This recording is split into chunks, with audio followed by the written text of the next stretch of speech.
Jadi memang tanggapannya terhadap drill baby drill, Pak. Ketika Donald Trump dilantik 20 Januari lalu, dikejutkan dunia akan keberpihakan Trump terhadap energi fosil. Padahal negara lainnya, seluruh dunia itu sedang menuju komitmennya, menuju Paris Agreement dan net zero emission. Tapi Donald Trump secara terang-terangan mengatakan keberpihakannya terhadap pengeboran migas yang lebih masif. Ya, bagaimana tanggapan Anda? Ya, kami sebagai Pertamina Hulu Energi tepatnya, memang tugasnya adalah untuk meningkatkan produksi, untuk bisa mensecure energy security, seperti program pemerintah. Jadi sebetulnya program drill baby drill dari Presiden Donald Trump tidak berpengaruh langsung terhadap kami, namun pengaruh yang kita rasakan adalah karena supply yang akan terus meningkat.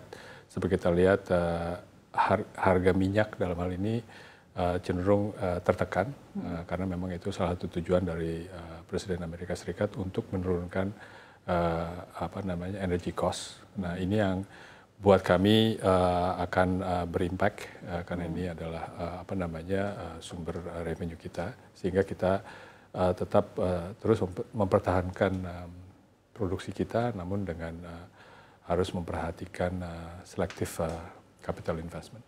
Tapi bagaimana menurut Anda sentimen yang jadinya hadir gitu Pak di pasar, di investor untuk memutuskan investasi di sektor migas baik di level global dan tanah air dengan adanya statement mengenai hal ini?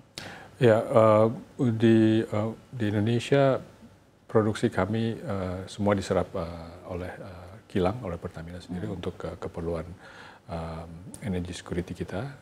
Jadi pada intinya kebijakan dari Donald Trump ini efeknya adalah terhadap supply secara global gitu ya, yang dimana bisa dan kita sudah lihat mempengaruhi dari harga crude price ini. Dari sisi minat investasi atau investment di hulu migas di Indonesia ini masih tetap cukup baik ya di Indonesia, karena memang kita sebagai negara yang masih mengimport minyak ini, kita memerlukan produksi dalam negeri. Tapi apakah menurut Anda akan ada efek positif, Pak Danif, dari sisi peluang pendanaan global yang dirasakan oleh PHE terkait sikap Amerika Serikat ini? Ya, pendanaan memang ya, untuk di upstream migas ini kita memerlukan banyak pendanaan, gitu ya. Dengan kondisi global yang cukup volatile, terutama di pasar modal ya, ini memberikan banyak ketidakpastian ya untuk mensecure financing, terutama dari public sector. Namun sektor upstream oil and gas itu tetap memberikan tingkat return yang jauh lebih baik, atau karena ini adalah industri yang sudah mature dan walaupun dengan nilai crude yang cukup tertekan, tingkat return investment dari industri oil and gas itu masih jauh lebih baik dibandingkan dengan beberapa sektor lainnya. Jadi masih Anda masih rasa tetap masih jauh lebih baik ya Pak? Memberikan. Apa optimisme yang bisa Anda lihat Pak di tengah semua gejolak dan volatilitas ini, khususnya untuk industri yang digeluti oleh PHE? Ya, kita bagian dari Pertamina dan juga bagian besar dari pemerintah tetap terus akan mempertahankan dan juga meningkatkan produksi oil and gas. Walaupun ada tekanan dari harga minyak, tetap kita akan terus memprioritaskan dan juga mempertahankan program-program kerja yang sudah kita sepakati dengan regulator untuk bisa meningkatkan produksi minyak dan menurunkan impor. Jadi memang bisnis as usual adalah tetap mempertahankan program kerja, menurunkan impor, memberikan yang terbaik dan produksi lebih besar lagi ya Pak untuk PHE.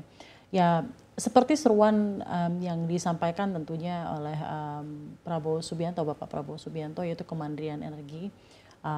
Bagaimana komitmen PHE untuk terus mendorong hal ini, Pak? Ya, ini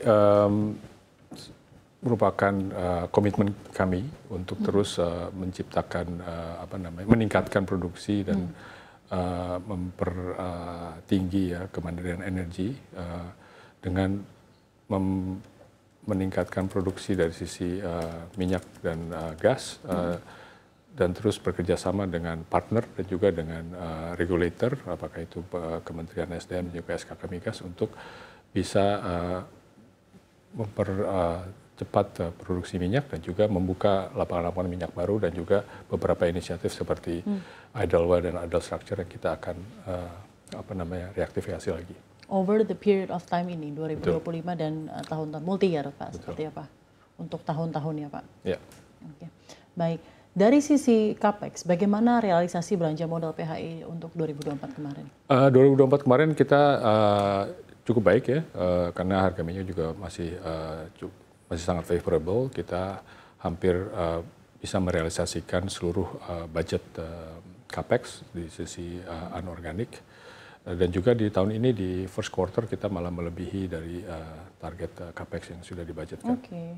Angkanya Pak, kalau bisa diberikan kepada. Ya mungkin kita angkanya. Or percentage growth seperti apa? Dari sisi growth-nya kita tahun ini kita akan terus akan ada peningkatan capex ya untuk anorganik dan juga kita menganggarkan budget untuk anorganik karena ini merupakan suatu key kita untuk bisa meningkatkan produksi dengan melakukan akuisisi ladang-ladang minyak yang sudah beroperasi. Besar dalam pertumbuhan growth-nya untuk capex sendiri Pak atau target-target realisasi? Cukup besar di low double digit. Low double digit, Oke, menarik Pak. Lalu selain bisnis migas, Pak Danif, PHI juga melihat peluang terkait potensi bisnis CCS dan CCUS dalam jangka menengah dan panjang, terutama di tengah transisi energi global. Kemarin juga baru aja ada inisiatif Pak bersama dengan salah satu multinational company mengenai proyek CCS dan CCUS ini.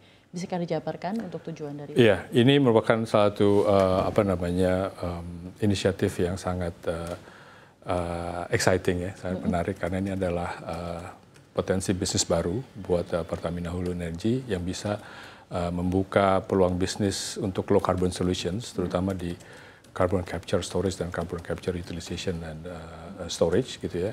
Kita sangat excited sekali karena memang Pertamina memiliki banyak potensi storage dan juga bisa menggunakan CCUS untuk meningkatkan produksi kita sehingga kita bisa meningkatkan produksi minyak dengan menggunakan low carbon solutions dan juga kita menciptakan bisnis baru melalui carbon capture and storage.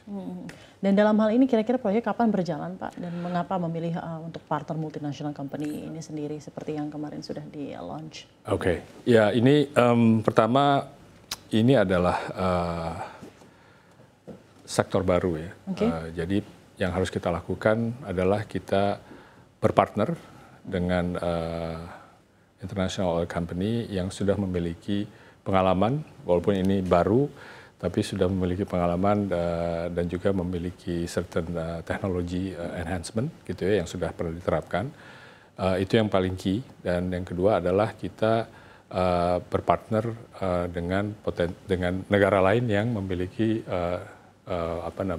karbon untuk di storage di Indonesia karena mereka memiliki willingness dan capacity to pay. Ini sangat penting buat kami untuk bisa membuat inisiatif yang commercials ya karena impact dari bisnis CCS ini sangat besar. Tidak hanya menciptakan new business buat Pertamina Hulu Energy tapi juga multiplier effect-nya. Multiplier effect untuk sektor-sektor yang bisa mendapatkan benefit di sini.